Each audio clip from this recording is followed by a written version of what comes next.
Namaste and welcome to this exciting episode of Sathology Debunking Mythology. Sathology के इस episode में आपका बहुत बहुत स्वागत है। मैं इसमें अभी जयशंकर जी ने जुलाई 14 को एक यूएन सिक्योरिटी काउंसिल मिशन की नॉन परमानेंट सीट के लिए 2028-29 टर्म के लिए कैंपेन लॉन्च किया जिसका नाम है शांति। मैं पहले यूएन के इतिहास पे जाता हूँ। 1945 में दूसरे यूरोपियन युद्ध के बाद, दूसरा यूरोपियन विश्व युद्ध के बाद एक कैंपेन लॉन्च किया गया था कि यूनाइटेड नेशंस बनाने का। नेशन लीग ऑफ नेशन से वो यूनाइटेड नेशंस बना, बट ये थोड़ा अलग था। इसमें अब दुनिया को पता लग गया यूरोप के पास इतना धन नहीं है अपनी कॉलोनीज मेंटेन करने के लिए, तो उन्होंने अपनी कॉलोनीज को यथारूप रखने के लिए एक यूनाइटेड नेशन संगठन का गठन किया जिसमें 5 परमानेंट मेंबर बन गए: फ्रांस, यूके, यूएस, यूएसएसआर और चाइना। चाइना के बारे में पहले भारत को प्रपोज किया गया था, लेकिन पश्चिमी देशों को भारत से प्रॉब्लम है, चाइनीज कम्युनिस्ट कंट्री है, और नेहरू ने भी मना कर दिया, बोला चाइना को उधर डाल दिया जाए। तो भारत ने वो चांस लूज कर दिया।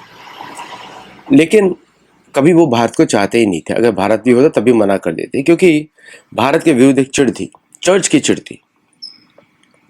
अब ये जो ऑर्गेनाइजेशन है इसका काम है पुरानी कॉलोनियल पोजीशंस को मेंटेन करना।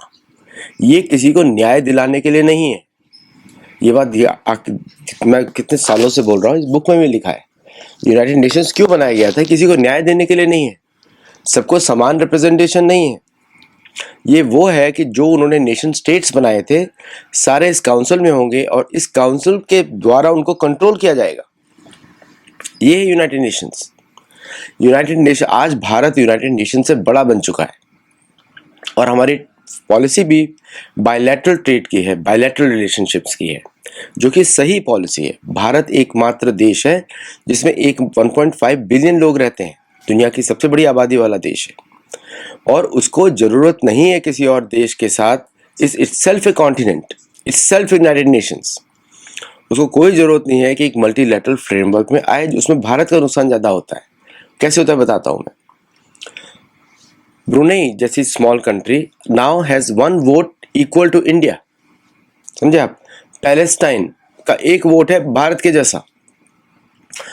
इजराइल का वोट है भारत के जितना, जबकि उसकी पॉपुलेशन 6 मिलियन है, भारत के 1.5 बिलियन है ना। मोल्डोवा छोटी छोटी देश है, बुर्किना फासो छोटे छोटे देश है जिनकी आबादी भी एक शहर के जितनी ही होगी, भारत की शहर के जितनी, उनको भी 1 वोट है और भारत को भी 1 वोट है। ये हमारी दूरदर्शिता, ये अपमान है भारत का। यूनाइटेड नेशंस में इस तरह का कैंपेन करना अपमान है भारत का। मैं हर जगह मोदी जी को सपोर्ट करता हूं, लेकिन मैं नहीं चाहता कि हमारे ऋषि मुनियों की परंपरा, हमारा जो भारतवर्ष है, उसका अपमान करवाया जाए। हमको याद रखना पड़ेगा कि हम रामकृष्ण का देश है, वेदों का देश है, पुराणों का देश है, रामायण महाभारत का देश है। हमको किसी पर भी डिपेंडेंट नहीं होना है, हमको भगवान पे डिपेंडेंट होना है, हमको देवताओं का कार्य करना है। पूरे विश्व में कर्म सिद्धांत को, वेदों को जो कर्म सिद्धांत है उसको फैलाना है। सनातन धर्म की जड़ें मजबूत करनी है। मैं तो अपने कितने वीडियोस में प्रूव कर चुका हूँ सनातन धर्म वैश्विक है, उसके प्रूफ मिल रहे हैं। यूरोप में लोग स्वास्तिक की पूजा कर रहे हैं, ध्रुव तारे की पूजा कर रहे हैं, स्टोनहेंज में पूजा कर रहे हैं। इतिहास बताता है साउथ अमेरिका में लोग पूजा कर रहे हैं शुक्र की, जो कि मय दानव की सभ्यता है, और वो भी सनातन धर्म का पालन कर रहे हैं।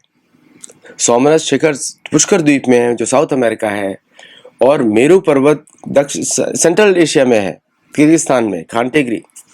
तो ये तो हमारा तो पूरा विश्व का कल्चरल है। आप देखिए ऑस्ट्रेलिया के अबॉरिजिन्स लोग का जेनेटिक हमारे से मिलता है, हम लोगों से मिलता है। पुराने समय में फिलीपींस को हिंदू राष्ट्र माना जाता था, अब वो स्पेनिश कॉलोनियल राष्ट्र है। यूनाइटेड नेशंस का पर्पस होना चाहिए था डीकोलोनाइज करने हर जगह को, यूरोपियन इन्फ्लुएंस से हटाए उसको, भाषा के द्वारा, उनके रिलीजन के द्वारा, बट नहीं। यूनाइटेड नेशंस के बाद कन्वर्जन बढ़ा है, रेफ्यूजीज बढ़े हैं, क्योंकि आपको ये क्या न्याय संगत है कि आपने चागोस को ऑक्यूपाई किया, चागोस आर्चिपेलागो को, और उसमें से निकाल दिया सारे चागोसियन को? ये न्याय है? वो तो लंका थी हमारी। तो क्या है न्याय? कहाँ है न्याय? रेफ्यूजीज बढ़े हैं, कॉन्फ्लिक्ट्स बढ़े हैं, एक भी कॉन्फ्लिक्ट यूनाइटेड नेशन ने सॉल्व नहीं किया आज तक। क्योंकि भारत नहीं है वहां पे। अगर भारत होता तो सबके बारे में बात करता। भारत को ग्लोबल साउथ क्यों बनाना पड़ा, नॉन अलाइनमेंट मूवमेंट क्यों करना पड़ा? दो बड़ी बड़ी शक्तियां लड़ रही हैं, दोनों ही क्रिश्चियनिज्म वाले लोग हैं। एक रशियन ऑर्थोडॉक्सी है और एक ब्रिटिश ऑर्थोडॉक्सी है, ब्रिटिश क्रिश्चियनिज्म है, और तीसरा कैथोलिसिज्म है। ये तीनों नोच नोच के पूरी दुनिया को छाते जा रहे हैं।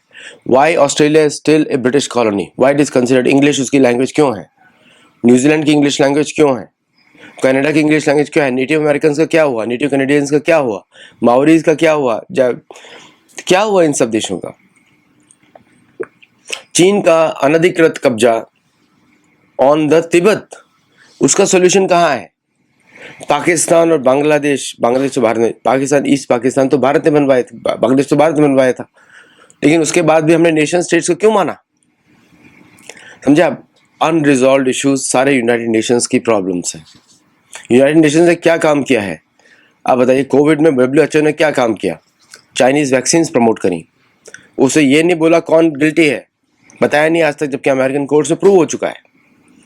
ओके, तो कहाँ है यूनाइटेड नेशंस का न्याय? क्यों उसके लिए जुड़ना है भारत को? मेरे को समझ में नहीं आता है बिल्कुल भी। क्या हमको परंपराओं का ज्ञान नहीं है? अब बोलते हैं प्रैक्टिकल पॉलिटिक्स, हमको जिस समाज में रहना है तो समाज के साथ रहना होगा। चलिए उस आर्ग्यूमेंट को एनालाइज करते हैं। अगर कोई आपको मारने के लिए तुला हुआ है, आप कैसे रह सकते हो जिंदा?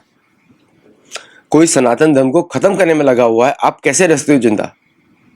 कहाँ गया क्षत्रित्व, छात्र धर्म कहाँ गया? शौर्य तेज उदिते दाक्ष युद्धे च पलायनम, जो वीर भोगे वसुंधरा, ये भूमि देवी के कथन है। मतलब कि अगर आपको कहीं दुनिया में युद्ध लड़ने पड़ते हैं, बड़े बड़े युद्ध लड़ने पड़ते हैं, आप बोलते हैं डेवलपमेंट नहीं है, मानता, वो लॉजिक भी मानता हूं, पैसा नहीं है। गरीब किसने रखा है आपको? इंटरनेशनल फ्रेमवर्क के थ्रू। किसने चैलेंज नहीं किया रिजर्व डॉलर करेंसीज को? कॉलोनियल इम्प्लांट है, पहले पाउंड था, 1945 के बाद डॉलर बन गया, बात तो वही रही। एक ब्रिटिश कॉलोनी को पास हो गया रिजर्व करेंसी। तो कहाँ है ये कॉन्फ्लिक्ट्स? जो आर्टिफिशियल नेशन स्टेट्स की बाउंड्रीज बनाई गई हैं वेस्ट एशिया में, उससे आज भी भारत भुगत रहा है। 1948 में इजराइल की स्थापना की गई, उसके भी भारत आज भुगत रहा है। आप देखिए तेल के प्राइसेस देखिए। Despite everything we have grown is the achievement of our Vedic culture. आप याद रखिएगा, हमारे देवी देवता, हमारे भगवान हमारी रक्षा करने हैं, उनकी वजह से हम ग्रो किए हैं। तो कहाँ है वो सब चीजें? कहाँ है? क्या जस्टिस दिया यूनाइटेड नेशंस ने? ये सोचने की बात है।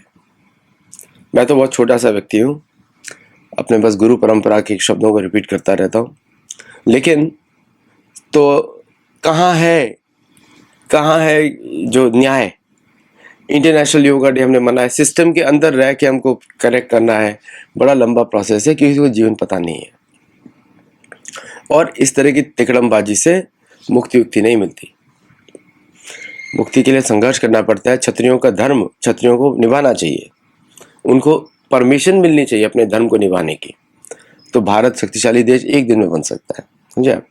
वैसे मोदी जी ने बहुत अच्छे काम किए हैं, जयशंकर जी ने बहुत अच्छे काम किए हैं, लेकिन इस विषय में मेरी राय थोड़ी अलग है। और इस विषय में मेरी राय बस इतनी है कि आप यूनाइटेड नेशंस के पास जाना बंद कर दें। जिस दिन भारत निकल जाएगा यूनाइटेड नेशन से, कॉमनवेल्थ से निकल जाएगा, कॉमनवेल्थ तो चोरी का माल है, क्यों उसको हम ऑर्गेनाइज करें इवेंट्स को? उसके एक आइडियोलॉजिकल अपोजिशन तो होना चाहिए, तो क्यों हम उसको ऑर्गेनाइज करें? We should not be part of Commonwealth. United Nations के पार्ट हम नहीं होने चाहिए, क्योंकि वो हमारे विरुद्ध काम करता है। 1.5 बिलियन पीपल गिड़गिड़ा रहे हैं माल्टा के सामने। क्या कौन कौन से देश है छोटे छोटे देश, मोल्डोवा जो भीख पे, पाकिस्तान, ये कंपटीशन है। आप सोचिए कौन सा देश है जो गाय गौत्या नहीं कर रहा है? सब कर रहे हैं। क्या हम सबके साथ खड़े हो सकते? बिल्कुल नहीं, बिल्कुल नहीं। हम युद्ध कर सकते हैं लेकिन खड़े नहीं हो सकते, या फिर दोस्ती का नाटक हम नहीं कर सकते। ठीक है, हम कुछ नहीं करेंगे, हम युद्ध भी नहीं करेंगे, हम चुप रहेंगे, हम आपको समर्थन नहीं देते किसी को भी। आप क्या नेगोशिएट करोगे? बड़े धार्मिक हमारे मिनिस्टर्स हैं, क्या नेगोशिएट करोगे जिसके आप भरोसा नहीं कर सकते हो? सुर के और असुर के बीच में कभी कभी भरोसा हो ही नहीं सकता, क्योंकि असुर हमेशा पीठ पे मारेगा। इतिहास है, देव असुर संग्राम का इतिहास है, आज तक है। जो वेदों को नहीं मानते असुर है, जो वेदों को मानते हैं असुर है। जो वेदों को नहीं मानते अधर्मी है, जो वेदों को मानते हैं वो अधर्मी है। तो धर्मी और धर्मी में कहाँ दोस्ती हो सकती है? ट्रांजैक्शंस हो सकते हैं, टेम्परेरी ट्रूस के एग्रीमेंट्स हो सकते हैं, लेकिन दोस्ती कहाँ हो सकती है? हम गिड़गिड़ा तो नहीं सकते उनसे कि कभी कुछ करना चाहिए। ये मानता हूँ समुद्र मंथन लीला में भगवान विष्णु बोलते हैं कि आप नेगोशिएट करो, क्योंकि वो शक्तिशाली है, बोलते हैं, कर तो रहे हैं, बट उनको मान लेना, उनसे परमिशन लेना, यूनाइटेड नेशंस में आना, तो ये बड़ा अजीब सा मुझे लगता है। बस इतना मेरा कमेंट है। वैसे मैं बता दूँ डिटेल्स क्या है, तो डिटेल्स हैं कि फॉर्मल इंडिया ने कैंपेन लॉन्च किया है to become a non permanent member. Permanent member की नहीं है बात हो रही है। Securing holistic advancement through norms, trust and integrity. Shanti वो है कि वर्ल्ड फेसिंग कॉन्फ्लिक्ट्स, पूरी दुनिया जानता है मोदी जी के बाद कि India is the only country which can create peace. पूरा दुनिया जानता है, इसमें कोई नई बात नहीं है। तो जयशंकर ने बोला secure, peaceful and equitable world बना ही नहीं सकता यूनाइटेड नेशंस, नहीं बना सकता। वो तो कॉलोनीज को ऑथराइज कर रहा है। जब तक अबॉर्जिन्स को न्याय नहीं मिलेगा, माओरी को न्याय नहीं मिलेगा, नेटिव अमेरिकन को न्याय नहीं मिलेगा, नेटिव कनेडियंस को न्याय नहीं मिलेगा, सामी कम्युनिटी को न्याय नहीं मिलेगा, यूरोप की बाकी अफ्रीकन नेशंस को न्याय नहीं मिलेगा, कहाँ से इक्विटेबल वर्ल्ड बनेगा? अब बताइए मुझे, कहाँ से बनेगा? Amplifying the voice of global south को तो दबाने के लिए यूनाइटेड नेशंस है। दो कंपीटिंग फ्रेमवर्क्स को कर रहे हो आप, दो नाव में सवार हो रहे हो। अगर आप धर्म के साथ हो तो अधर्म छोड़ना पड़ता है। Securing modernising UN peace keeping operation. US peace keeping operation ने कौन सा पीस मेंटेन किया है? आपको एग्जांपल देता हूँ। कांगो रुवांडा की लड़ाई किसने शुरू करी थी? वो चोरी के लिए थी ना, यूरेनियम चोरी के लिए, गोल्ड चोरी के लिए, वो था कॉन्फ्लिक्ट मेन। अब वहां पे पीस कीपिंग फोर्सेस अपने जान गंवाए फॉर समबडी एल्सेस गेम। क्या बुद्धिमानी है ये? एग्जाम्पल एक लिया मैंने, पैलेस्टाइन और इसराइल का कॉन्फ्लिक्ट में, सीरिया, लेबनान, उसके कॉन्फ्लिक्ट में यूनियन इंडिया के पीस कीपर्स लगे हुए हैं। दोनों साइड से गोलियां खाते हैं, दोनों साइड से गोलियां खाते हैं। ये क्या पीस कीपिंग है? कौन सा रुक रहा है इजरायली ऑपरेशन? वो नोटिस बोलते हैं we are going to do operation, आप यहाँ से हट जाइए। Responsible use of technology. आप मुझे बताइए कौन सा रेस्पॉन्सिबल यूज हुआ है? नए नए मारने के तंत्र बनाए गए हैं, नए नए सब तरफ से। किसके थ्रू बनाए गए हैं? 5 permanent members. Okay, Tomahawk missile के थ्रू, बैलिस्टिक मिसाइल के थ्रू, ड्रोन टेक्नोलॉजी के थ्रू मारना किसने सिखाया दुनिया को? अमेरिका ने। Addressing terrorism. कोई टेररिज्म तो स्टेट पॉलिसी है भाई। सबसे बड़ा टेररिज्म तो कैथोलिसिज्म, इस्लामिज्म और क्रिश्चियनिज्म है। उससे बड़ा कोई टेरर नहीं है, वो जमीन हथियाने के लिए है। अब अफ्रीका के लोगों जाके पूछो क्या है उनके पास rights. Rules based international order. भाई रूल्स कौन से होते हैं? जिसकी लाठी उसकी भैंस, ये इंटरनेशनल ऑर्डर है और कुछ नहीं है। भारत सारे रूल्स फॉलो करेगा, बाकी लोग अपने रूल्स तोड़ेंगे। Nation state itself is terrorism concept. वो तो ट्रीटी ऑफ वेस्टफालिया से आया था, उसका भारत से कोई लेना देना नहीं, दुनिया से कोई लेना देना नहीं है। स्केल को रख के किसने मैप्स बनाए थे? यूनाइटेड नेशंस ने के थ्रू। 3 लाख भारतीय सोल्जर्स डिप्लॉयड हैं 50 यूएन की मिशंस में। 3300 Indian troops police serving in 10 of the 11 UN missions. वसुधैव कुटुंबकम, world is one family. On what basis? What basis? On the basis of Veda. वो लोग नहीं मानते वसुधैव कुटुंबकम, आप मानते हैं। ये आपकी फॉरेन पॉलिसी है, दूसरों की नहीं है। अब कोई मुझे बोलेगा हमको अपने हिसाब से चलना चाहिए। अरे भाई दूसरा एक्सेप्ट तो करे। वो कब एक्सेप्ट करेगा? जब आप उसको लाठी दिखाओगे। नारद मुनि बोलते हैं, मेरी बुक है Narad the making of statesman. Narad मुनि बोलते हैं बिना सेना शक्ति के सनातन धर्म नहीं फैलता। जब तक सनातन धर्म का कॉन्सेप्ट नहीं आएगा वसुधैव कुटुंबकम जीरो है। और वो campaign India presence in security council strengthen. अरे हमको सारे यूनाइटेड नेशंस के प्रोग्राम से निकल जाना चाहिए। We will go provide bilateral support. ठीक है, हमारी फोर्सेस जाएंगे for peace keeping mission affiliated to United Nations, but not directly. By the United Nations request we'll go, but we are not part of this circus. हम लोग को नहीं रहना इस सर्कस में। धर्म तो ये बोलता है। सो पुश यूएनएससी रिफॉर्म कोई करके देगा आपको? मुझे बताइए, कोई करके देगा? नहीं करेगा, क्योंकि इसका यूनाइटेड नेशंस का पर्पज ही अलग है। आप पर्पज नहीं समझ रहे हैं। 14 British unauthorised colonies still today owned by the British. 14 से ज्यादा, 19 ब्रिटिश, 14 फ्रेंच, सॉरी फ्रेंच की 19, ब्रिटिश की 14। Check out British overseas territories, check out French overseas territories, check out Spanish overseas territories. पूरा का पूरा कॉन्टिनेंट बर्बाद कर दिया साउथ अमेरिका। फिलीपींस बर्बाद कर दिया स्पेनियर्ड्स ने। पोर्चुगीज ने कोशिश करी इंडो चाइना पे, जो कि इंडोनेशिया बोलते हैं, वो बच गया। अब देखिए कहां पर है यूएनएससी रिफॉर्म्स। तो ये सब होना चाहिए। United Nations body is useless, उसको फेंक देना चाहिए उखाड़ के। कोविड पैंडेमिक में क्या हेल्प किया यूनाइटेड नेशंस ने? जिन लोगों ने फैलाया था वो तो बच के निकल गए। सो इसलिए ये टोटली यूजलेस एफर्ट है। बट एनीवे, मेरा ओपिनियन थोड़ा अलग है। मैं तो छोटा व्यक्ति हूँ, मैं तो पहले ही क्षमा मांग लेता हूँ सबसे कि भाई मेरी ओपिनियन इतनी इंपॉर्टेंट नहीं है, जस्ट एन ओपिनियन, है ना। तो ये यूएन मिशन जो लॉन्च किया है उसका कोई मतलब ही नहीं बनता भारत के लिए। भारत के लिए कोई मतलब नहीं है इसका, कोई सॉल्यूशन नहीं है इसके अंदर। आज के लिए बस इतना ही। आप हमारे साथ जुड़िए, गुरुकुल में जुड़िए, हमारे मेंबर्स बनिए और हमारे चैनल को सपोर्ट भी करिए, लाइक करिए, शेयर करिए, लोगों को बताइए।